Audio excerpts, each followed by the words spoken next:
Okay, we are recording.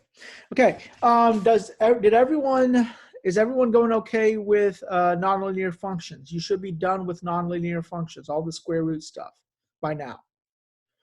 And if I need to unlock a test, let me know. If I need to give you a retake, let me know as well.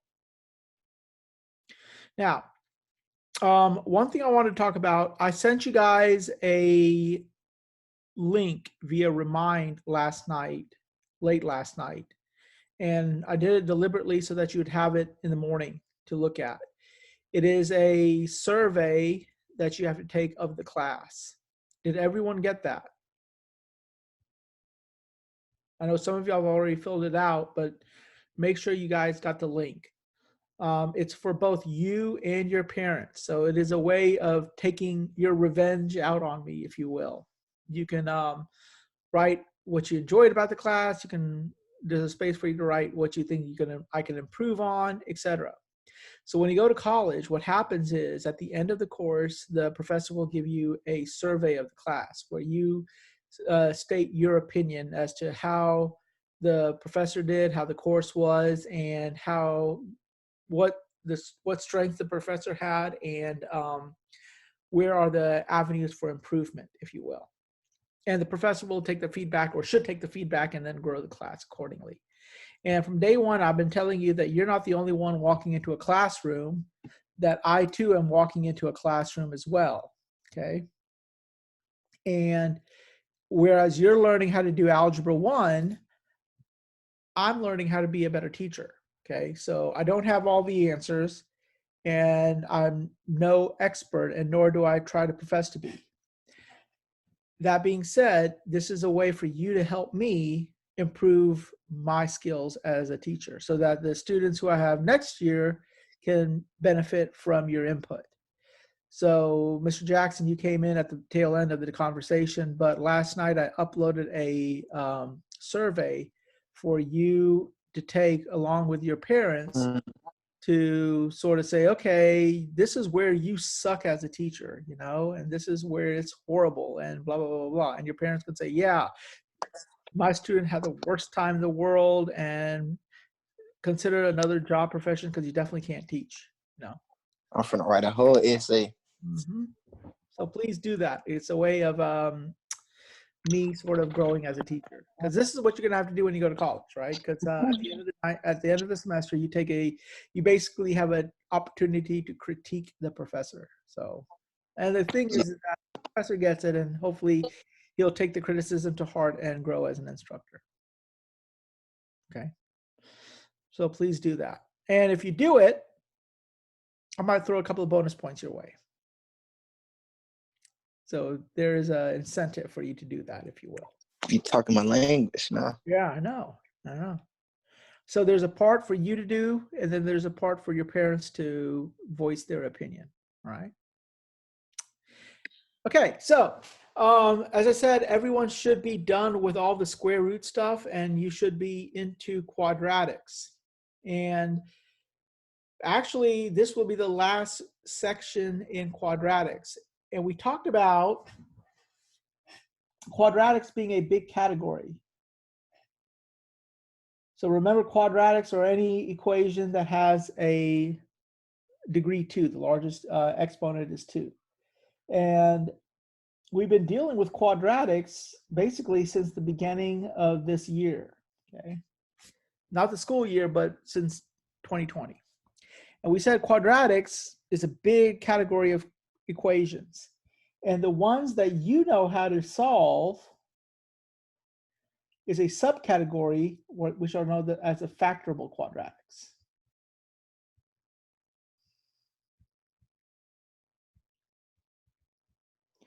Now, whether the quadratic is factorable or not, you should know by now how to find the vertex. You should know which way it opens. You should know how to find the y-intercept. And you should know whether the vertex is a maximum or minimum point. Now, the problem is when we're asked to solve the quadratic, okay? Or another way of putting it, how to find the x-intercepts. Well, in order to find the x-intercept, you set the equation equal to 0, and then you're asked to solve it. Now there's a problem with that. Well, in the beginning of the year, before we had to go on break for this virus thing, we talked about how to factor quadratics, and factoring quadratic is a way of us solving it. And we talked about how to factor the quadratic when the leading coefficient is 1 versus when the leading coefficient is some other number.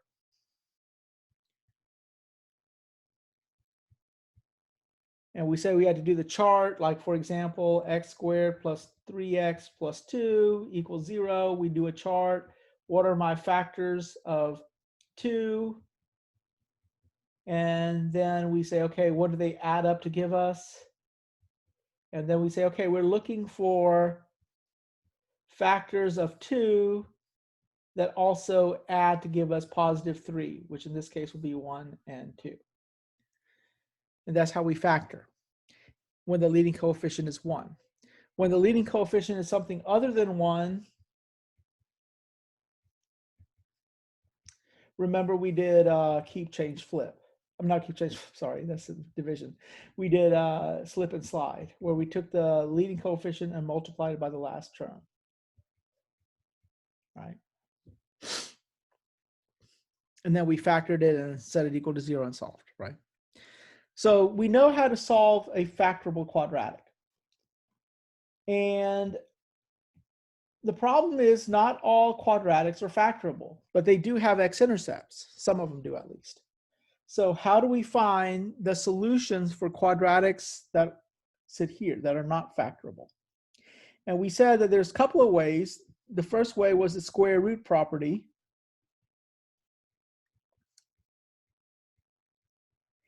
And the other way was the quadratic formula.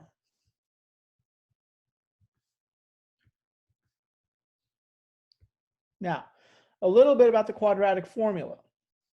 Remember, the quadratic formula is the equation x equals negative b plus or minus the square root of d, which we're going to get back to in a second, over 2a. Okay. A is the leading coefficient of the quadratic, and b is the linear coefficient. It is the coefficient in front of the x variable. Okay. Now d is known as the discriminant.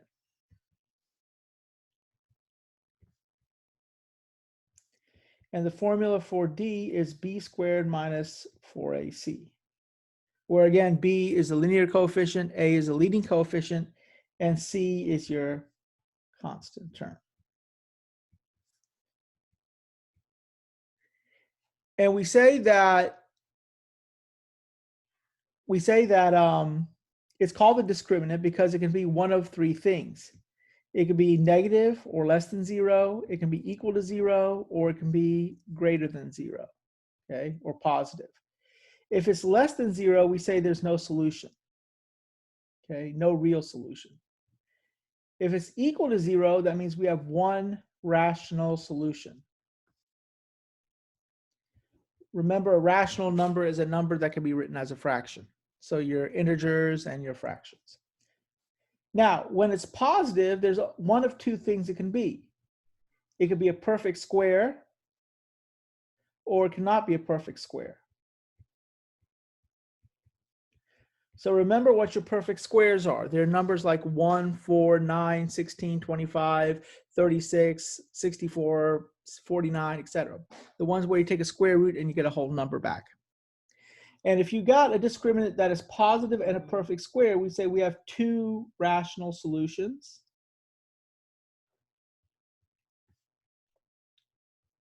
And if it's not a perfect square, we have 2 irrational solutions. So when we say irrational, we mean like the square root of 3, square root of 7, and stuff like that, right? And we said that when the discriminant is either 0 or a perfect square, these are your factorable quadratics. These are the ones that you can actually factor. Okay. Now, one of the more important things to remember is that the quadratic formula works for all quadratics, whether it's factorable or not factorable. But the thing is this, you do not want to do this monstrosity of an equation for every quadratic. You want to try to factor it. And if you can't factor it, or if it's not factorable, that's when you resort to the quadratic formula. So the quadratic formula is your last resort option. Okay. Now, today what I want to do is I want to show you guys some problem types where we're going to use different techniques to solve the quadratic. We're going to use the square root property, we're going to use factoring, and we're going to use the quadratic formula. So let's look at some problem types. So let's start off easy. Let's start off with number 1. 8n squared plus 4 equals 236. Now, when you have a quadratic, and this is a quadratic because the largest exponent is 2, okay? It's still a quadratic. When you have a quadratic where you don't have a linear coefficient, so remember, you don't have like an x term. You don't have like 3x or some number multiplied to just x. When you have a quadratic without a linear term, you can use the square root property. And in order to do the square root property, remember you have to get the square, the n squared or the variable squared on one side of the equation and everything else on the opposite side. So the first thing I will do is subtract 4 in this problem. And the reason I'm going to subtract 4 is because I always, when I solve for a variable, I always add and subtract first, then I multiply and divide. So I get 8n squared equals 232. Okay. 232. Now I'm going to probably need a calculator to make my life a little bit easier. So give me a second.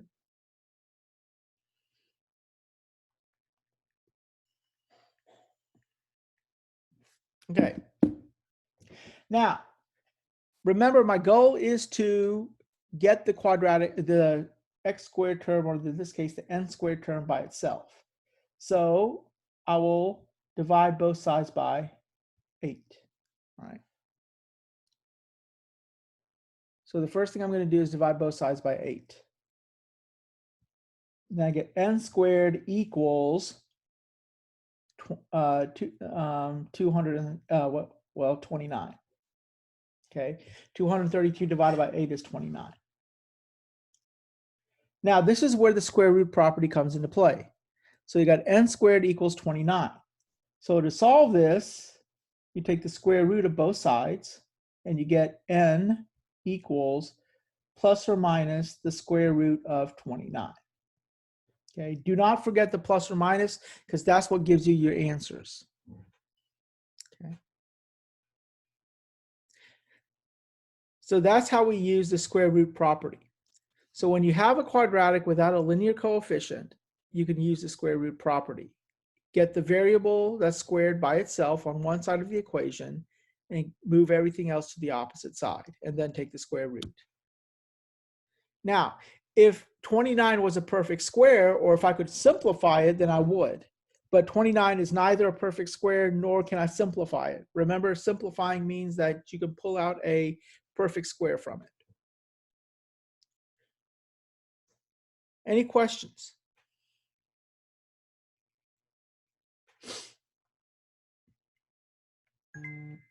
Okay. So let's try number 4. I want you guys to try number 4 for me.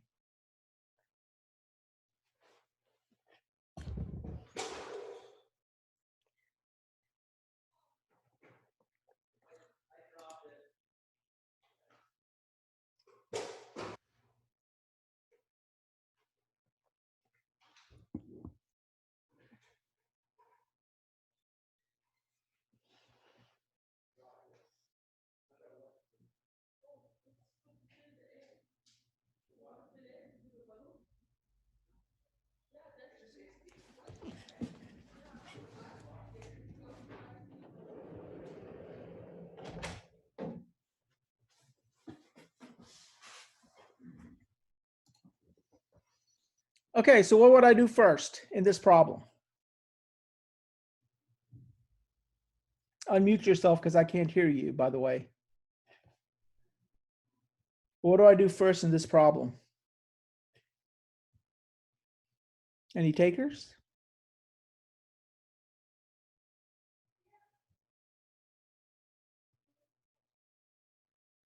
Okay, so remember we're trying to get r squared by itself. So what I'm going to do is I'm going to first start off by subtracting 5. Okay, and I get negative 8r squared equals negative 600. Okay, now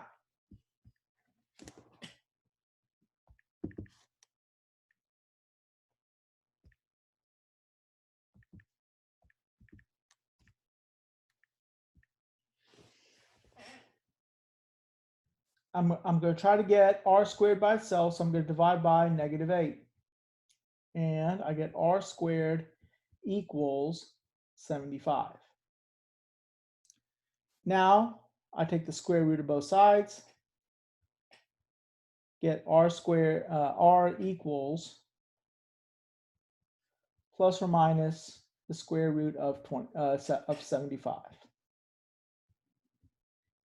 Now, in the previous problem, we got plus or minus the square root of 29. And I said, there's nothing you can do with 29. You can't, it's not a perfect square and you can't pull out a perfect square factor from it. But with 75, I can simplify 75. I can break 75 into 25, which is a perfect square, and 3. And that gives me 5 root 3. So my answer is r equals plus or minus 5 root 3.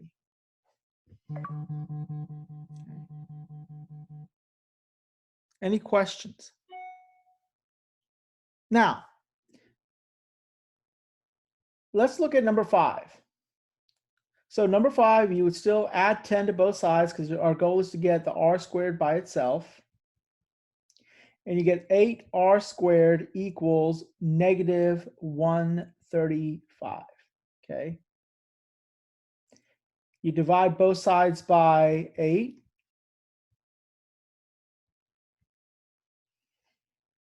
And then you take the square root of both sides. Now, there's a problem.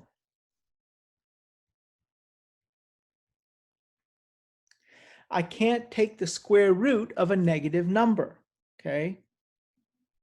That is undoable. Remember, we talked about when in square roots that you can't do the square root of a negative. So for example, the square root of 16 is 4 because 4 times 4 is 16. Remember, when you take the square root, you're looking for a number that multiplies by itself to give you the radicand. But if I try to take the square root of negative 16, there's a problem. There is no number that can multiply by itself to give me negative 16 because 4 times 4 is positive 16 and negative 4 times negative 4 equals positive 16 because when you multiply by a negative by itself, it becomes positive. So you're going to say, well, wait a minute. I can separate it like this, negative 4 and 4. That. But again, you can't take negative 4 and 4 are not the same numbers, okay? So negative 16 equals negative 4 times 4. But negative 4 and 4 are not the same number, okay? A negative and a positive are not the same number. So there is no perfect square of negative 16. So take home point, you can't take the square root of a negative number. So in this case, since this is negative 135 over 8, you would say no solution. Okay. So if you do the square root property and you get something squared equals a negative number, that is definitely going to be a no solution because you can't take the square root of a negative number. Any questions? Is everyone good with the square root property? All right. Now, let's look at some more involved problems. So let's look at number 11. Okay. So this is a quadratic, and I can't use the square root property because I have a linear coefficient. Okay. I have 4n or 4x, if you will. Now, remember when solving a quadratic, we have to have one side equal 0. So if we have something on the other side, we have to move it back to that same side as the other variables. So I have to move negative 4n to the other side. So I get n squared minus 4n minus 32 equals 0. Now, what will we do? Well, you can say I can use the quadratic formula, but remember, what did I say to do with the quadratic formula? Use the quadratic formula as your means of last resort, okay? Try to factor it first. So remember, how do we factor a quadratic? We do the factor sum chart, and we look for factors of negative 32. So my factors are 1 and negative 32, negative 1 and 32, 2, negative 16, negative 2, 16, 4, 5, 6, 7, 4, negative 8, and negative 4, positive 8.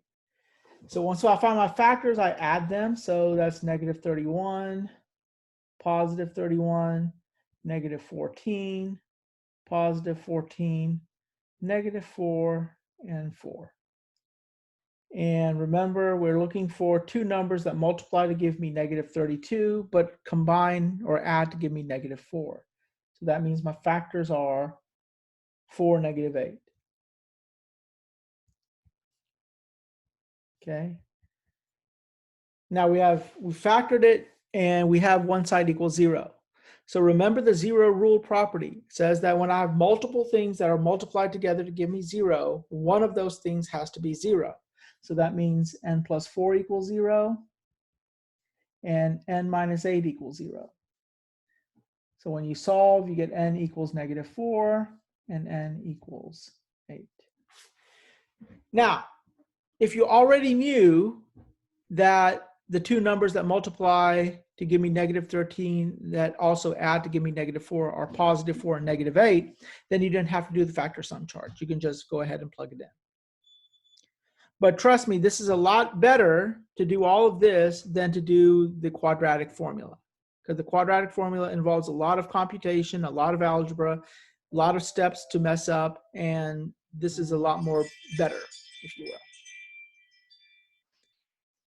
Okay, so let's look at another problem type. So let's look at number 15. So we're going to try to get everything on one side. So we're going to first start off by adding n to both sides. And we get 6n squared plus 3n equals 5n squared plus 10. Subtract 5n squared from both sides, and subtract 10 from both sides to get it on the opposite side. So we get n squared plus 3n minus 10 equals 0. And again, we're going to try and factor if possible. So two numbers that multiply to give me negative 10 but combine to give me positive 3 are positive 5 and negative 2. And then we set each one of these parentheses equal to 0 and solve, and we get n equals negative 5, n equals 2.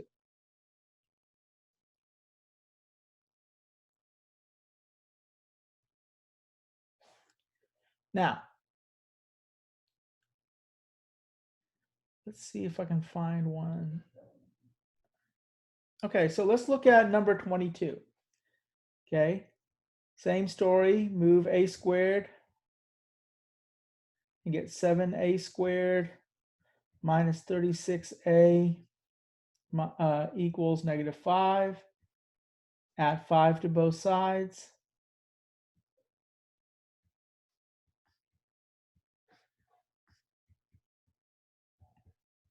Okay. Now, here the leading coefficients is something other than 1.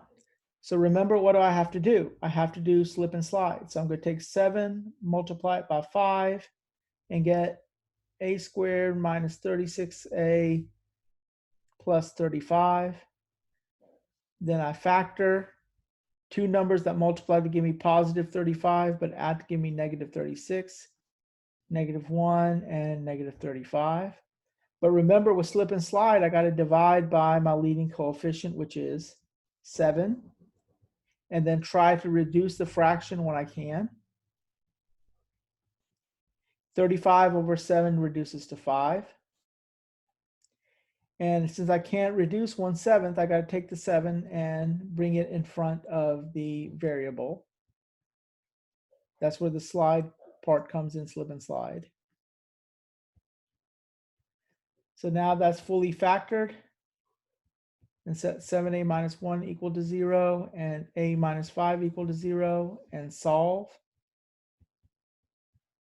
So my answers are 1/7 and 5.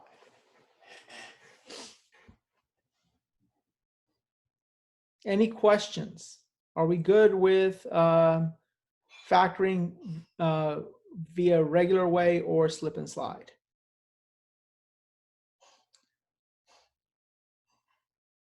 Are we? Ms. Deputy, are we good? Yes. Okay. Mr. Alcantara, are we good? Yes. Good. All right.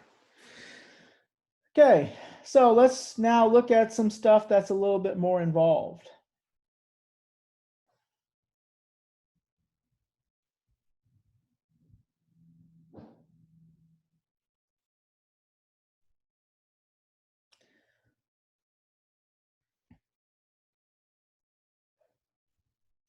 So let's look at number 38. Okay, so let me see here. Okay, now I'm going to subtract 2 from both sides.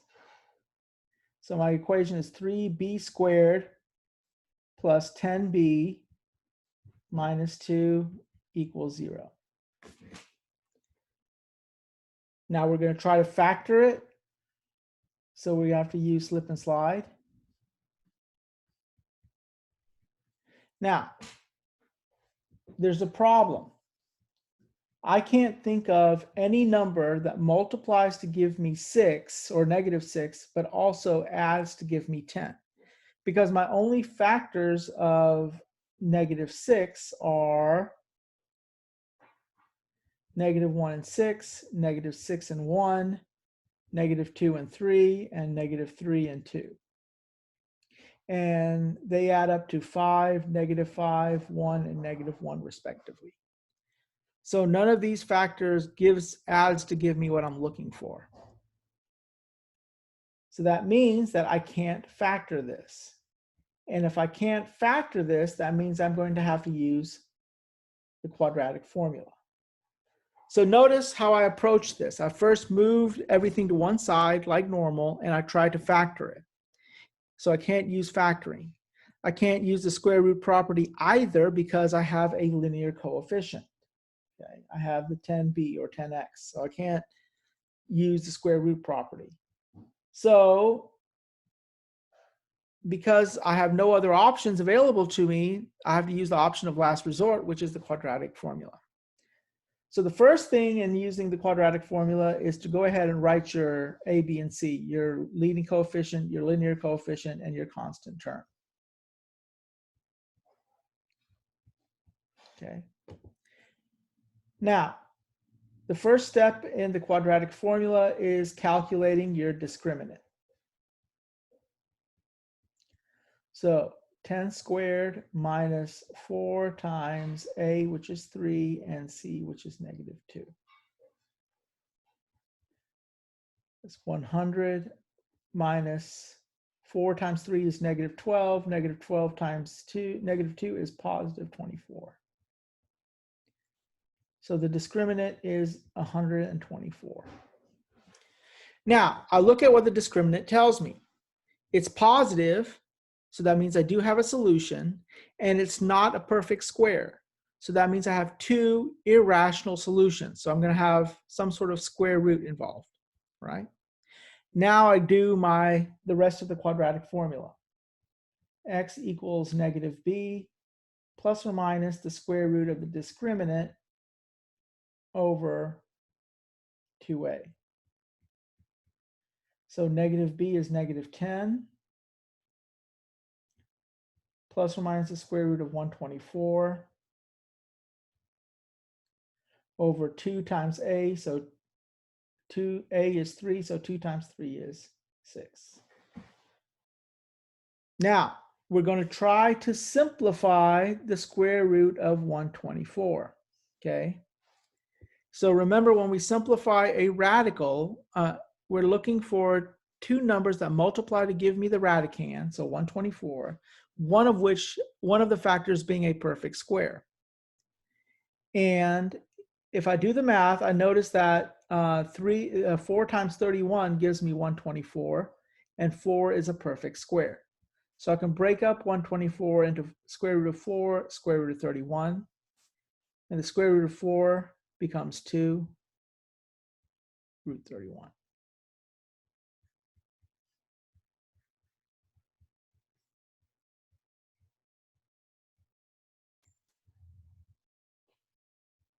Okay. Now, you're going to try to simplify the fraction, okay? And when you try to simplify the fraction, the first thing you have to do is look at both terms in the numerator and see if it has a common factor. So, does negative 10 and 2 root 31 have a common factor? The common factor is 2. So when I factor out of 2, the negative 10 becomes negative 5, because 2 times negative 5 is negative 10.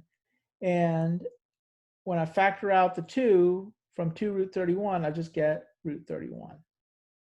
Okay? So remember, when you factor out a common factor, the way you could check to see if you did it correctly is by distributing the 2, and you should end up with what you started off with. So 2 times negative 5 gives me negative 10. 2 times root 31 gives me 2 root 31. All of that is over 6. Now, notice the 2 and the 6, I can reduce that. Okay, 2 6 becomes 1/3. So 1 is in the numerator, and the denominator becomes 3. Okay. So my answers are negative 5 plus root 31 over 3, and negative 5 minus root 31 over 3.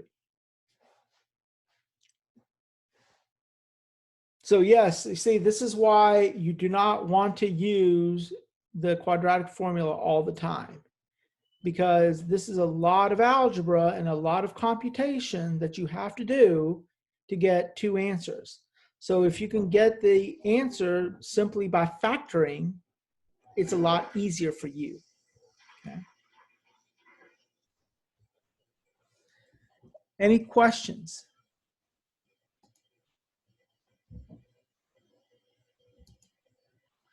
Okay, let's do another one.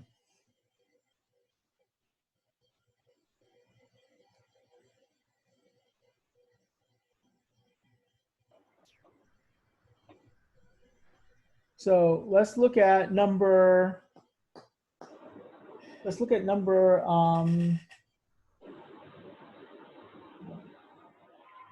good one here. Let's look at number 43. So remember, our goal is to get the quadratic, one side of the quadratic being 0. Now, I can move the negative 13 and the 11, but that will leave me a negative for my leading coefficient. Okay? So if I move the leading coefficient, if I move the 2n squared, it becomes positive. So that's what I'm going to do. That's 2n squared plus 11n minus 13. Okay. Now, yes, you can move the negative 13 and the 11 instead of moving the 2n squared, and you'd get negative 2n squared minus 11n plus 13. And in order for you to, you can use the quadratic formula with this, but in order to do it, I would say more easier, you have to factor out a negative, like when you were factoring. So when you factor out a negative, it becomes, all the signs change. And you still end up with what we started off with by just moving the 2n squared. Okay. Now,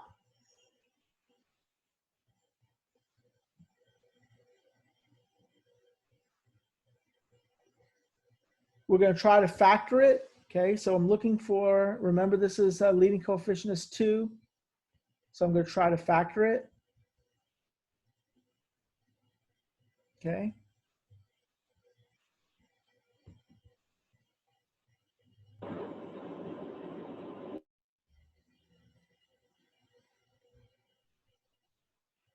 And can I think of two numbers that multiply to give me negative 26, but combine to give me 11?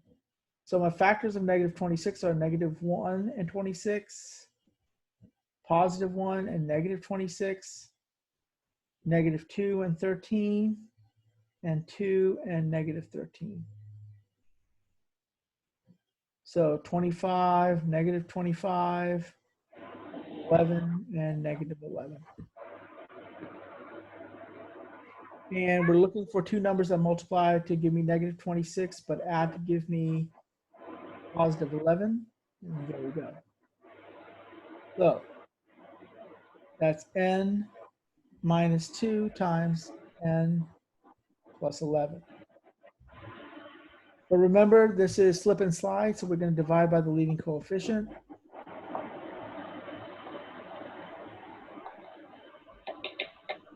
There we go. So that's n minus 1 times 2n plus 11 equals 0. So each one equal to 0 and solve, we get n equals 1 and n equals negative 11. So look, this is a lot better to do this than using the quadratic formula. Could I have used the quadratic formula? Yeah, I could have. But this is a lot better. Okay.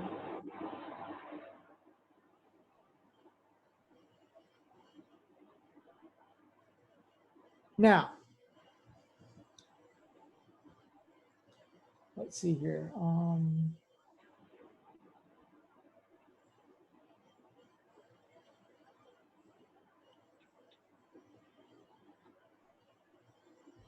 Let's do number 47. Okay. So when we do number 47, we're going to get one side equal to 0, subtracting 2x from both sides. Okay. And we get negative 6x squared plus 2x plus 5. Now remember, if it's negative, we want to factor out the negative. And that changes the sign of everything. The positive 2x becomes negative 2x. Now, we're going to try and factor. So we have to do slip and slide. And I'm looking for factors of negative 30 that add to give me 2. Well, my factors of negative 30 are 1 and negative 30, negative 1 and 30, 3 and negative 15, negative 2, 15, 3 and negative 10, negative 3 and 10, 5, negative 6,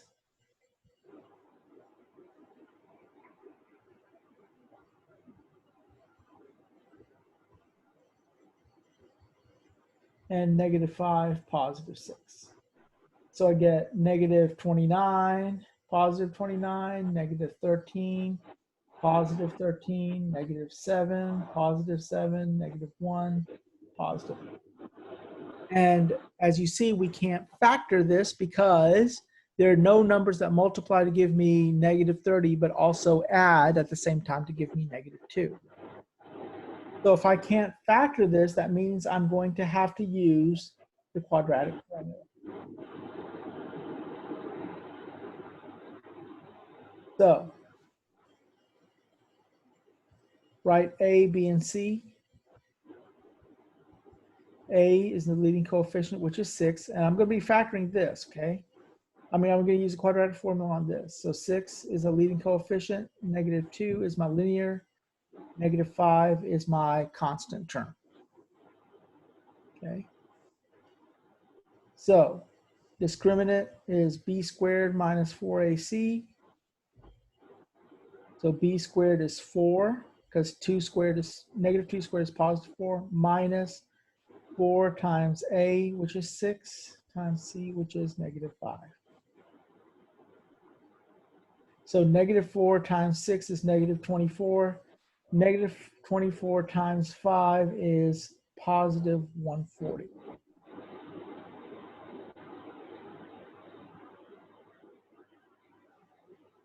Nope, sorry, positive 120. How bad?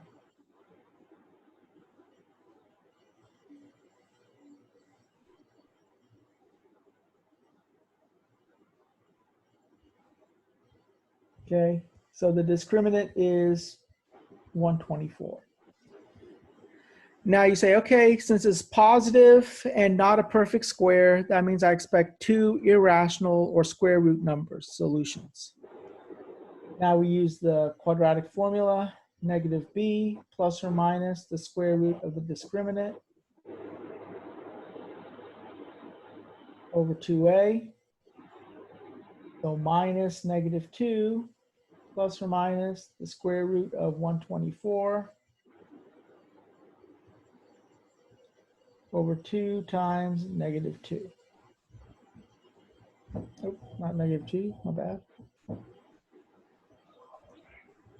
2 times 6.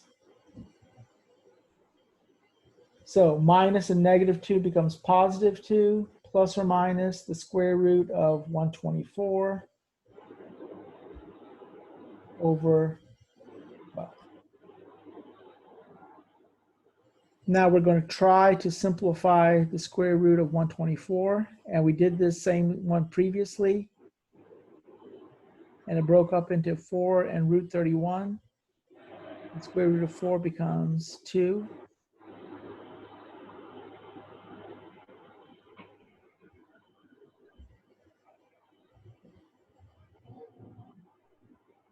Okay. Does everyone follow so far? Okay. Now, the last thing we're going to do is try to reduce the fraction. And remember, the way we reduce it is first see if we have a common factor in the numerator. And the common factor is 2. When we factor that out, we get 1 plus or minus 31 over 12. Then we're going to try to reduce 2 and 12, and that reduces to 1 and 6. So my answer is 1 plus or minus the square root of 31 over 6. So my answers are 1 plus root 31 over 6 and 1 minus root 31 over 6. So does everyone understand that this is the thing that you want to do as a last resort, okay? Because you had to do all this algebra and all this computation to get 2 answers. And this was a lot better to do than all of this. Any questions?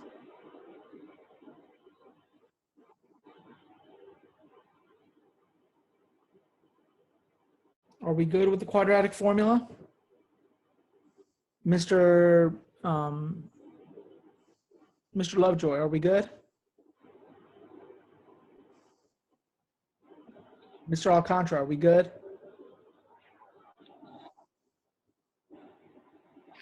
Kinda. Where am I losing you? Hola, way.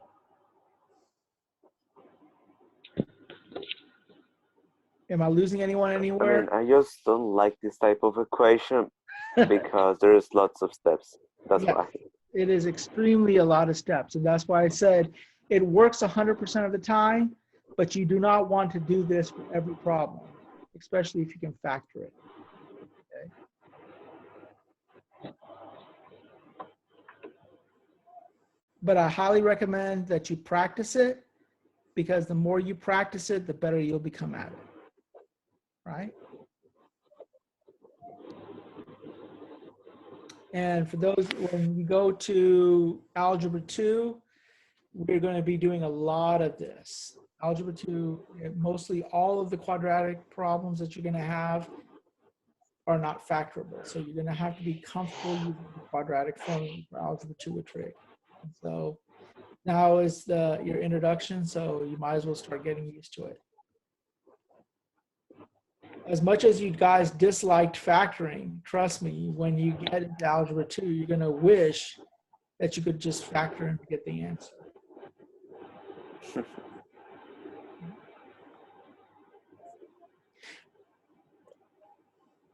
Who's Choicey Titus? That's me. I know that's you, but who is that? Is that just your handle? No, that's my mom. Oh, okay, okay. It's Joseph. Yeah, I know it's Joseph. I was just wondering why you named it. My mom set up my account. Oh, okay. I don't know how to do this. Bruh. Where did I lose you, Mr. Harris? No, I was talking about Zoom. Oh, Now okay. he's talking about like creating an account. Oh, it's not hard.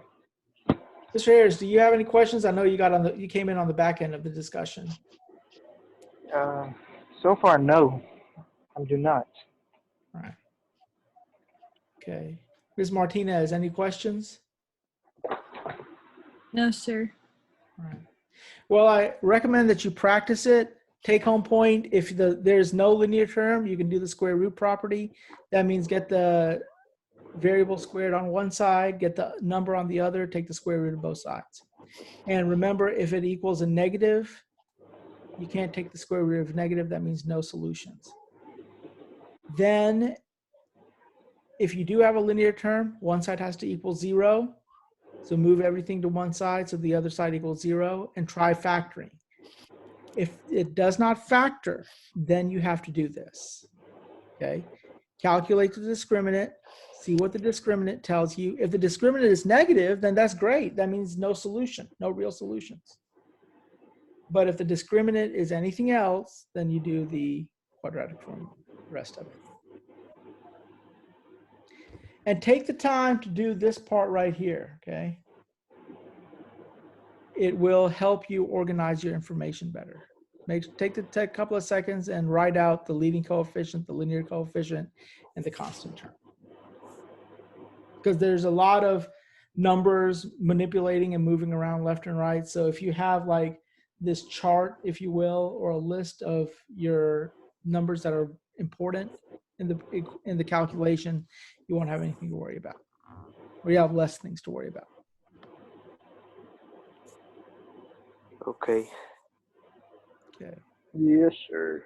All right. So if there's no more questions, I will end the discussion today, and we will resume tomorrow. Okay. Okay. All right. Great, guys. Y'all have a nice day, and I will see you tomorrow. Make sure you do the survey, please, and I'll give you a couple of bonus points. All right, Mr. All Zhang. right. All right. Have a good day. Have a great day, guys. Adios, way. You too.